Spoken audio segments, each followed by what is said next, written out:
Hello, everyone, and welcome to episode 1 of the Untitled Anime Show, where this week we are reviewing the first season of Overlord. Sadar, why don't you give us a quick synopsis, or overview, rather, of what Overlord is for the people that have not seen it or heard of it at all? Overlord is an isekai anime that premiered on July 7th, 2015. It's based on a serialized online manga that was later published in print. The anime was adapted by Madhouse and produced by Katakawa. The setting is the year 2126 when Dive massively multiplayer online role-playing game Yggdrasil is about to go offline after 10 years as an incredibly popular online platform. And it's focused on the 41-member guild Eins Ol Gon, with Momonga as the guild leader, who is reminiscing about his glory days as head of one of the most successful guilds in the game history. And he's planning on staying logged in to the bitter end, except when midnight comes, his clock doesn't stop counting. Yeah, And so essentially what happens is, for those of you that play online MMOs, eventually the servers do shut down, and the whole premise behind the show is the server's shutting down at midnight. At midnight, the game goes away, and this guy has been a complete and utter online nerd, dedicating most of his life to playing this game, taking vacation time to grind out the latest quest. So his entire existence is based on playing this game, like some people we all know that play, like, World of Warcraft, for example, back in the day. Oh, you playing those types of things, Duck? No, I just go hardcore at games. Well, in this particular instance, he's waiting for the server to go offline. All of his friends have pretty much given up on the game at this point. He had this huge, massive guild that was just the most dominant force on the server. And now the server's going away. The game's going away. So he was planning on staying logged in until midnight. Midnight comes rolling around. Guess what? It's not a game anymore. So now we have a typical Japanese businessman that's completely overpowered, stuck in a real world version of the game that he's loved for 10 years. Everybody say that's a decent synopsis of what's going on? Yeah. I think the only point to remember is that he's not stuck in that world as a Japanese businessman. Oh no, he is not. Not by any means. Duck, how would you describe our main protagonist? A super powerful black mage with unlimited resources and unlimited power. Yes, but he is essentially an elder lich, a living, breathing skeleton that is completely overpowered. Which is a genre that we've seen a lot in animes as of lately, where you have the isekai where the character gets transported to another world, and they are completely overpowered. You would expect this character to be level 1 in the game or whatever, but no, they're level 100. They're always maxed out every time, and this one's no different than that. But this is one of the ones He is literally level 100. He is literally level 100. But this is one of the first times that we've seen this in the genre. This is kind of like one of the ones that really accelerated this genre, and a lot of shows have followed in the footsteps of this. But this is kind of like the godfather of it. There was ones that came before it. Don't misinterpret. But this is the popular one that really kicked it off. And then the way it came about was really unique in that it wasn't a manga. A lot of times these shows come out as a manga, but this was an online novel that a gentleman was writing, and he was, every time he'd finish a little bit of it, he'd upload it onto this website. And this is one twisted guy, dude. I mean, this dude was disgustingly twisted. Sadar, you've read a lot of the online material, have you not? It's a little bit more adult oriented than the anime. I wouldn't let my kids watch the anime, but I I imagine that I wouldn't let much of anybody read the light novels. Would you let Duck read the novels? I would not let Duck read the novels. No. I'm probably gonna read them. So Honestly, Duck, I would be shocked if you got through them. I would. yeah, There was a section, and this is more along season 2, so I'm not going to go into any real details about it. But the writer put out a question, said, should this character live or should this character die? Well, he wanted that character to die, and the people that were fans of the series, well, they fooled him. They all voted to keep this character alive. So he was mad, and he took it out on the character. And some of the most horrific things you can imagine then happened to this character, where now everyone's wishing they had killed this, this made up character just to be merciful. They wish they had killed her. But that's season 2. That's season 2. So I do question the writing there. Like, why would you ask somebody, like, if there's an answer that you don't want, then why would you leave it up to the internet to vote?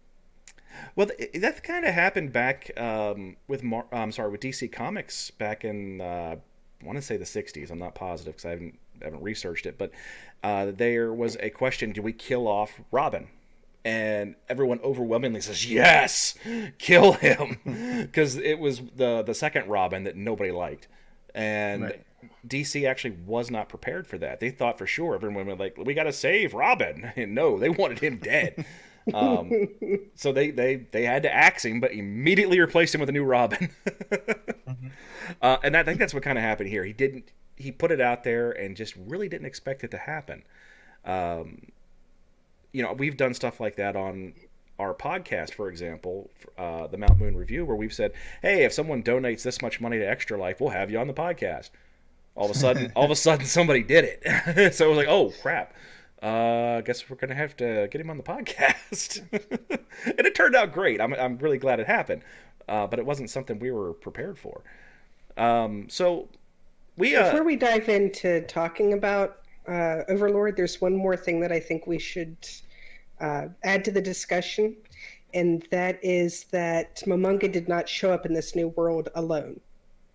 He brought with him all the NPCs that his guild used from Yggdrasil. Yggdrasil. He brought in along all the NPCs that the guild had created. And, we talk about the writer of the series being a twisted dude. Well, he kind of put a little bit of himself into the characters, because a lot of the guild members are some twisted dudes, and you have these characters that they created, so you can imagine they're not exactly normal. So, Duck, this was Sadar picked this one, and you had never even heard of it prior. So let's start with you. What was your overall impression? I overall really liked it. I feel like sometimes they're like overwhelming you with some details about the world, because as the main character is learning, you're learning too. And sometimes it just felt like, wait a second, what? I got to watch that whole episode again to understand just to process what I just learned. There's a couple instances where they talk about the mechanics of the game where you're kind of almost expected, if you don't play in that genre of MMOs, that you're probably not going to quite understand it. But I don't think it's too overwhelming. I think if you we'll just pretend like I understand, you're not going to get lost. I don't think. I can't do that. Maybe.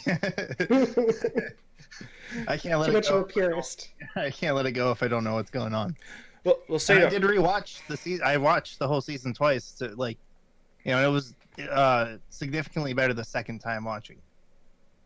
Well, I know Sadar, for example, has seen this series at least a dozen times, and you don't play online MMOs. You don't play much games at all, really. Nope. So, nope. What was your impression? If you can remember the first time you watched it.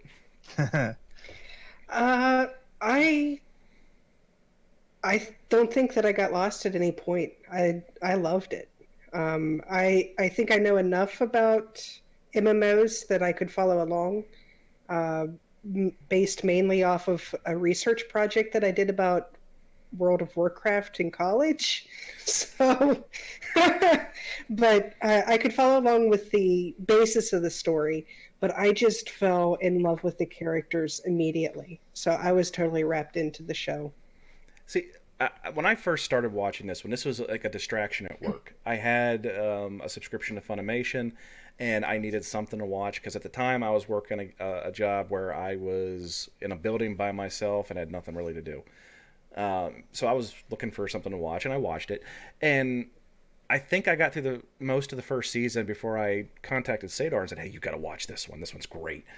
But if you actually watch the intro for it, it kind of almost makes you think that these are going to be anti-heroes. They're going to be characters that look evil, but they're actually going to end up saving. No, not so much. They're evil. They are definitely the bad guys. So, growing up, when I would play with my GI Joes, you had the Joes and you had Cobra. The Cobra toys were cooler. Yeah, I agree. I like the Cobra toys better than I like the Joe toys. I thought they were awesome. And that's kind of the same premise here. If you actually like the bad guy, this is the series for you. We have, characters who are, in terms of like D&D, they are, strictly evil. There is no redeeming factors to them at all. Except for Sebas. Except for Sebas, which is the one of the NPCs that came along with Momonga, and he's like the head butler for the great tomb of Nazarick. And he's the only one that has like a moral compass to him. Every other character is downright evil. They all want to kill all the humans. And to give you a taste of what the light novel has, there's one character in particular, Demierge, who is he's the tactician of the Tomb of Nazarick. And at one point they decide, well, we don't have enough materials to make high quality scrolls. So we go then to Demierge's Happy Farm, which is not referenced in the anime. But at the Happy Farm... Well, there's some subtle references, but not overt enough that if you don't read the light novels, you're not quite sure what he's referencing. The term bipedal sheep comes into play. And when he refers to the bipedal sheep, he's actually referring to humans. And what he is doing at the Happy Farm is he is skinning humans alive, using healing magic to keep them alive and regrow their skin, using the skin to make high quality scrolls. But of course, if you have a farm, you got to feed the livestock. So he'll hack off a limb, use it to cook a stew, feed it to them, then use healing magic to regrow the limb. I'm a little bit horrified to let Duck know this, and we probably should have gotten Duck's full evaluation of Overlord before sharing any of this with him. Now, but again, this is all from the source material.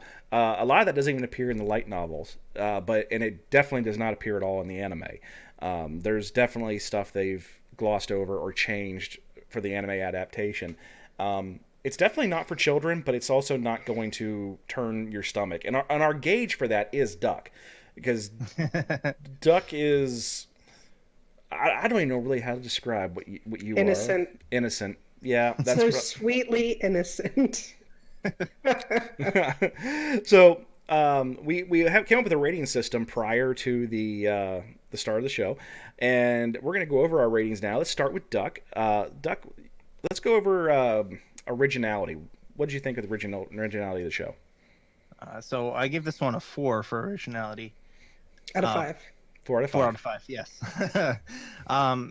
It's not really something you've heard of, even if things have come out, like similar things have come out since then. I considered that at the time of Overlord's release, a living world inside a game. That and coming from the villain's perspective as well is something that you usually don't get unless it's like a side series or as you get an episode about the villains, but you don't get a series about the villains. Overall pretty original. Yeah, I totally agree. Now, anymore, we have a slew of anime that have to do with deep dive MMOs. Most popular of which being Sword Art Online, for example. That's Hmm. hugely popular.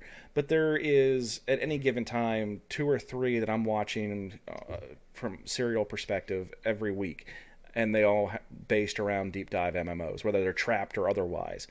Um, but Overlord was really one of the first to do it and do it well. And I love the idea that the whole show is from the villain's perspective. There was back during the writer's strike a number of years ago, a great show came out of that in Doctor Horrible's sing along blog. If you haven't seen that, it's worth watching. It's 45 minutes. You'll love it. And the And songs are catchy. I have the album, and we sing it in the car and really irritate my children. But having this from the villain's perspective, I think, is just great. And I also gave this a 4 for originality. Sadar? I also gave it a 4 out of 5 for originality. And to piggyback on what you were saying about it being from the villain's perspective, what I really liked and thought was very original in Overlord is that the villain is the villain because he's the villain. There is no tragic backstory. There's no monstrous occurrence in his history that made him the monster that he is today. He is simply undead. That's Which all. make no mistake, I am undead. Season 3 spoiler. The whole concept of the game in Yggdrasil is you could play heteromorphic characters or you could play human characters.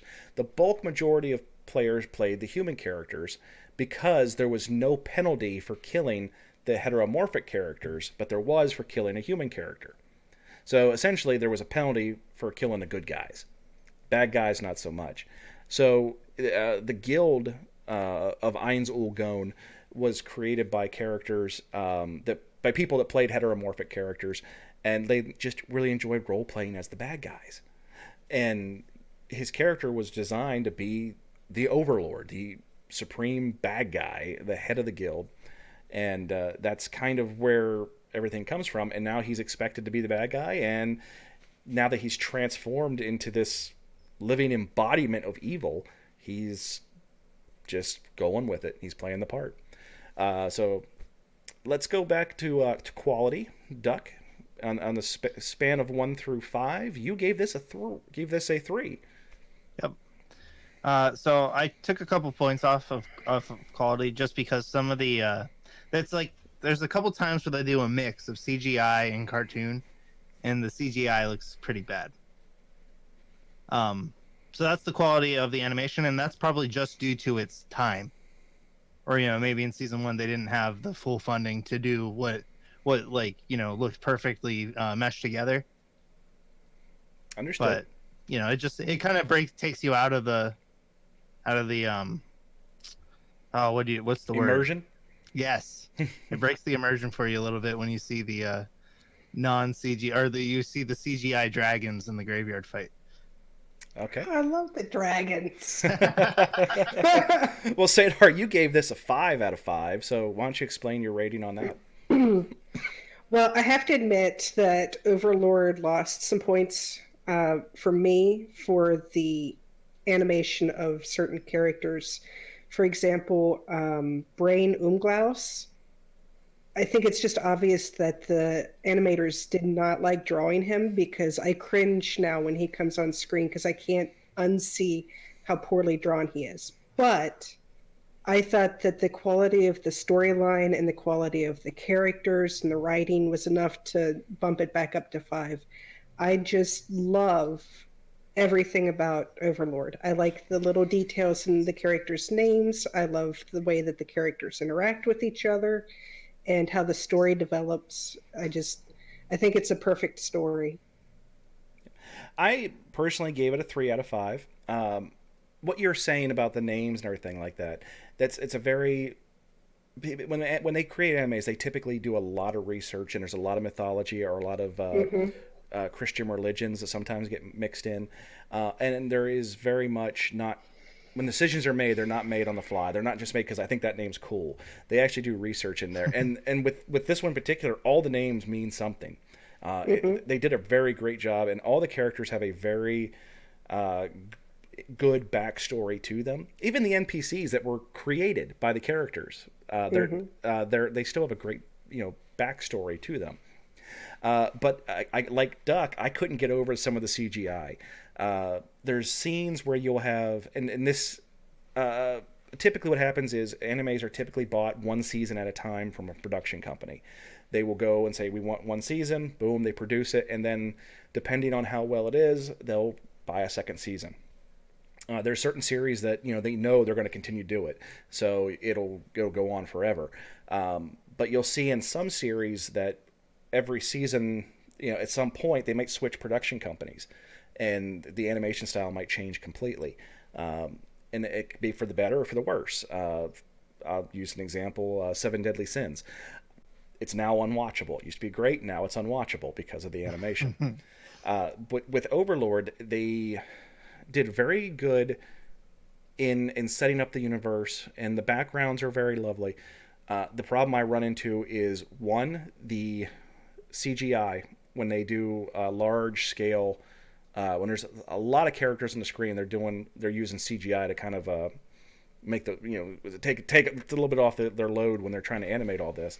And the CGI is horrible. It is atrocious. It's very much copy paste. But if you can get past that, it's great. The other thing is the main character's arms. There's like no consistency to where his shoulders are, because they're under this giant flowing robe, and it looks like sometimes his shoulders are attached to his rib cage, and it really bugs the devil out of me. I can't. But I've noticing it the more times I watch it over, because I've watched the series several times over. But the story's great. It's just that the little bit of a hang up on the animation that got me down on that one. I got one more opinion to add into quality here. I think this might be the best place to put it. I was a little confused when, over the rating, like trying to figure out where to put everything that I had qualms with. I don't like overpowered antagonists. I don't think it's fun when it's like, oh, you're attacking me. Okay, well, here's my attack, and now you're done. I like seeing the main character get their butt kicked.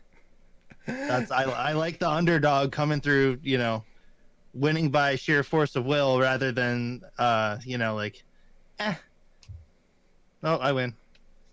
So, yeah. So, like, One Punch Man, I won't touch One Punch Man with a 10-foot pole. That does not seem like a good show to me. Well, in fairness, in Overlord, you have scenes where he does not realize that he is this overpowered. As he's going, he is learning.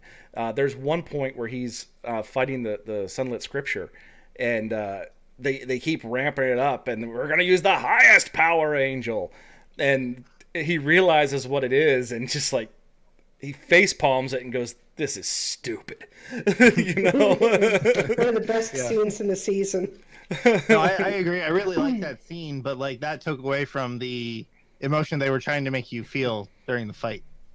Yeah, I can see that, but at the same time, I really enjoyed the fact that this guy is OP as F. I mean, it is really what it comes down to. And then near the end of the season, he does have a legitimate fight. Yes, and I really don't want to ruin that, so let's be careful what we say on that one, because that is actually the clip that got me to watch the show.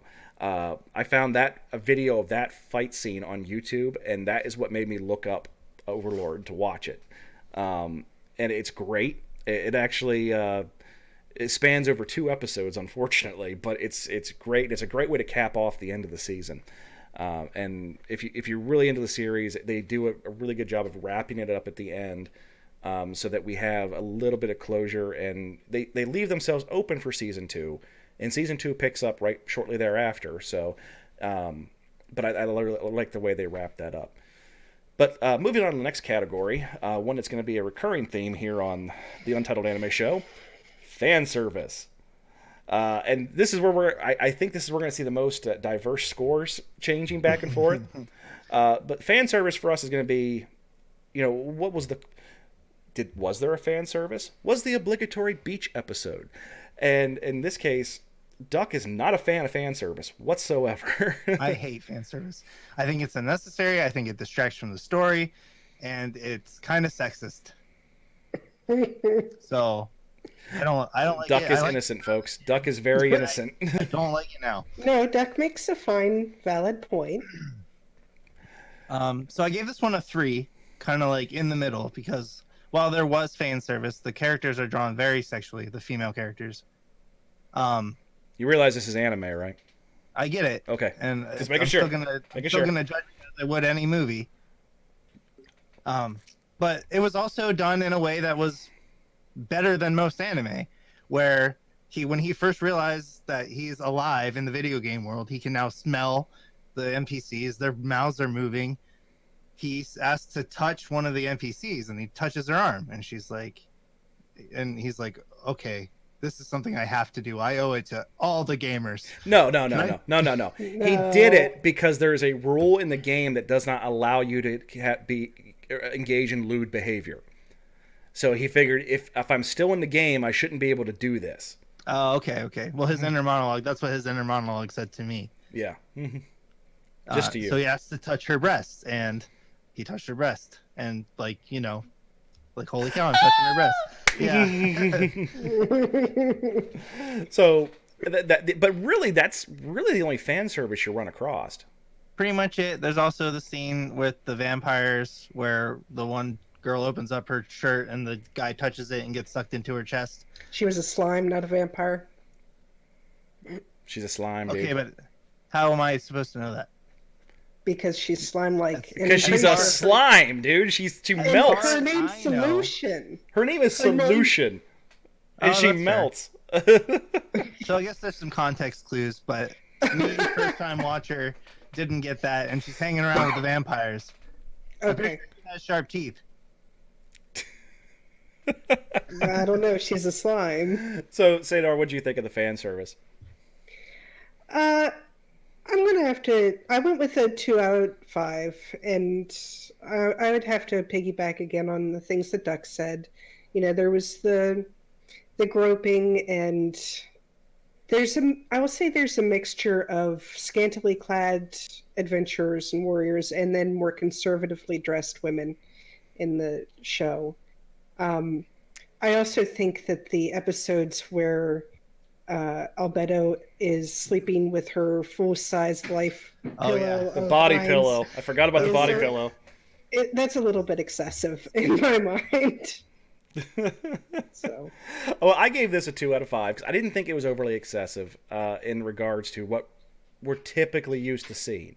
I mean, in reality, how many shows that go over 20 episodes can you say does not have the obligatory beach episode?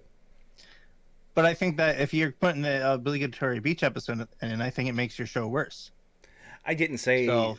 That's where we should. But what I'm telling you is if that's the bar, Overlord's under it.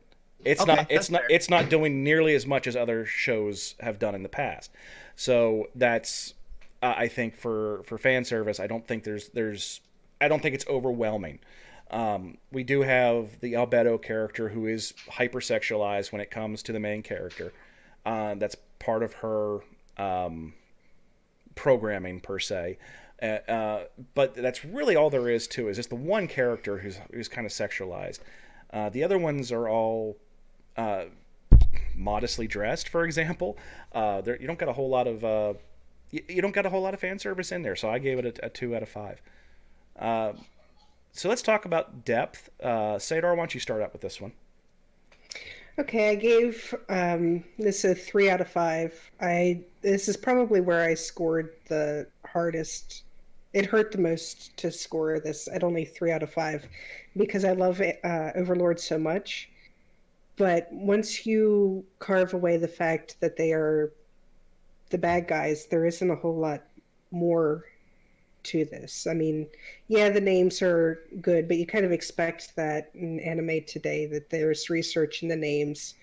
There's a fair amount of world building, but I also find myself frustrated with all of the threads that they started and never returned to any degree.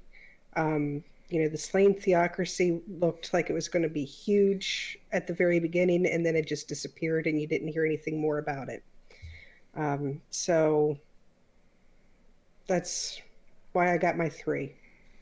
I scored it a 4 out of 5 because I think they do a lot of world building during season 1, Hmm. and coming into season 2 and then into season 3, there is a lot of callback. So, but no, you wouldn't know that going in just watching season 1. So I think it's kind Hmm. of difficult to rate it very high, just based on what I know is actually there. But if you're Hmm. going just off of season 1, yeah, you're right. There absolutely is a lot of threads that they start and they just never really follow up on. They do a lot of trying to pay tribute to the source material as much as possible, um, but at the same time trying to keep it rated low enough that they can get a larger audience than they would just with going straight off the source material. If they were going straight off the source material, I'm not even sure they could have got it made. I really don't, Hmm. because it is wicked. Um, but overall, I think the story with the originality, the depth of the characters, and what you learn about the characters and the reason that the clothing that some of them wear, and if you figure like let's just the dark elf twins, when you figure out why they are dressed the way they are, there's a lot of backstory that goes into characters that aren't even in the show. So you're learning a Hmm. lot of background. It's like people that are really into Halo. You ask them something, they'll know the exact name of the ships and the years and the bad guy characters, not because they're in the game, but because they're getting the world building out of the books and the online materials. And that's kind of the same way Overlord is. There's a lot of world building going on. So I gave that a 4 out of 5. Duck. I give it a 5 out of 5 for depth because, you know, while you're watching it, they're combining the game world with this new world that has it's a real world. Does that make sense? Like this Hmm. world has always existed and it's always existed from the rule of the video games. And then this character just comes in who knows the rules of our world and knows the rules of his game world, but he's in neither of those worlds. He's in a new world altogether, but that world still has guild systems and, you know, like rules they got to follow and like magical limits and stuff. So it's still a video game, but those people think it's the real world from all the history of that world. Yeah, there's one part I really enjoyed how they he goes into the guild and wants to accept a quest. So he grabs it off the board, slams it down. I'll take this one. And the girl at the counter says, "I'm sorry, you're not ranked high enough to go on that quest." Now, clearly, this guy could stomp it into oblivion. But the same way in a video game world is you can't take those higher ones until you rank up, until you level up. So until Yep. he increases his rank with the guild, they're not letting him take the high profile things. But that's how they explain it is, you could get hurt. We don't want you to get hurt because you took a quest that you weren't ready for, and you haven't proven to us that you're ready for that yet. So that's how they explain why it is in this world like it is in the game. So I think that was really neat how they did that. Now, I did one of the reasons it's so high is because of all these threads that I'm expecting them to follow. But now, hearing from people that have seen the rest of the seasons, now I'm starting to get worried. Yeah, No, trust me. you know, You need like to watch 2 and 3 because Yeah. it does build. they allude to things, and I'm pretty sure. I don't know if I should make my predictions or not. You guys might spoil it with your faces, but I do have predictions, and this is something I'm constantly doing when I watch a show. Is I'm trying to predict what's going to happen, and I'm right more than I'm wrong, but Hmm. not. And it's not as easy with the animes. Exactly. Yeah, Yeah, because I mean, Exactly. for example, I originally what I wanted to do with my life is I wanted to go into film. I've acted, I've produced, I've been behind the camera, in front of the camera. Uh, I've done it all on a small scale. I've never done anything large, obviously, or I wouldn't be doing this. Let's just face reality. But with most TV shows that are here in the states or created for like an American consumer, I can't really enjoy them because I know what's going to happen. It's a very basic 3-act system. You know exactly what's going to happen, and I usually within the first 3 minutes I know the entire story, and I don't like it. Whereas with anime, it's you really don't know what's going to happen. You really don't. I mean, there's animes out there where I've told people, "Oh, you like that? You like the first 2 episodes? Don't get used to the main character," because they're not afraid to kill off main characters. Um, that's not True. always, that's not all of them, but that's the unpredictability I really enjoy. And with Overlord, they go down rabbit holes that you're not really expecting. I do want to say that I might have scored this harshly just because I'm looking at the anime through eyes that have seen the manga or the web light novels. So take that for what it's worth. So bingeability, Duck, what'd you think about the bingeability? I give this a 3 for bingeability, just because the way I consume shows is the show is never the forefront in what I'm doing. I watch a show while I'm writing something online or playing a game, or and it's usually the background noise for what I'm doing.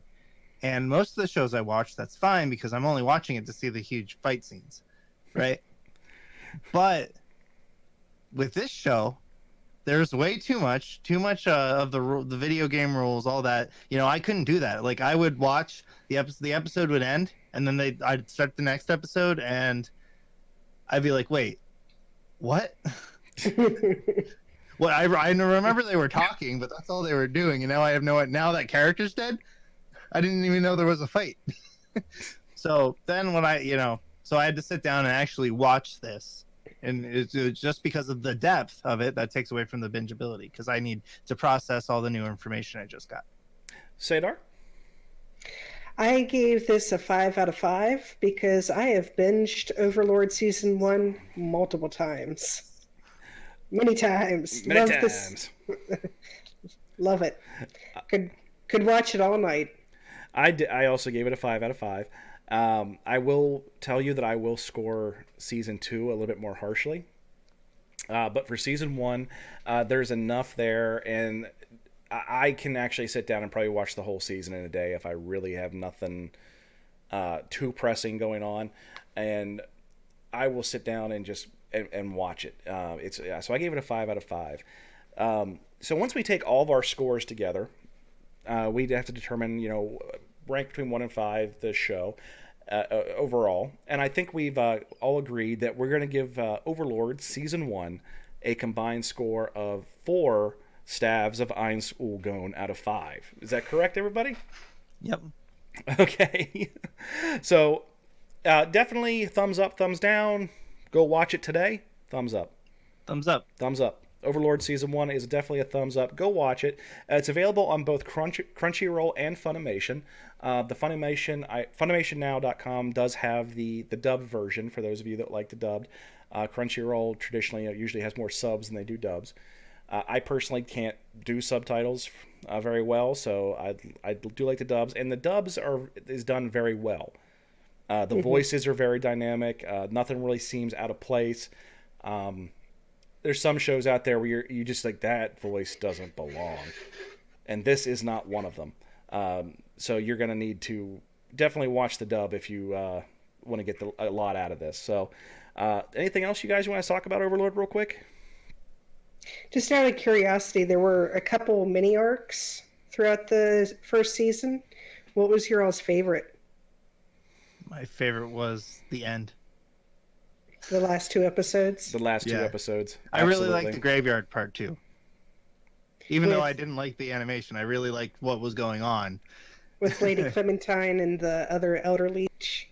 Yes. Well, he wasn't an Elder Lich. He was a human. Oh, okay. Yeah, nope. He was just a jerk. Okay. Fair enough. I really liked was the Clementine, was that the rogue girl? Yeah, Lady Clementine. Yeah, I really liked her. I do, and I think they did I don't think that character would have worked with another voice actor. In the dubbed? In the dubbed version. I don't think that character would have worked with a different voice actor. So I'm very much liked Clementine. I kind of wish they would have done more with her, but they didn't. I really like the Slain Theocracy. I mean, I like Sebas's story, but I think my top is the Slain Theocracy. Right on. So there it is, folks. Episode 1 of the Untitled anime show, our review of Overlord. Thumbs up. Go watch it today. catch us out on the next episode. Just make sure you like, subscribe, and hit that notification bell. And we'll be back with even more reviews. And I believe our next one is going to be, drumroll please, Sadar? Oh, you want me to tell? I thought you wanted me to do the drum roll. No. The Ancient Magus's Bride. I'm glad you didn't make me say that. I know. I always say it wrong. All right, folks. Thank you very much, and have yourselves a lovely day.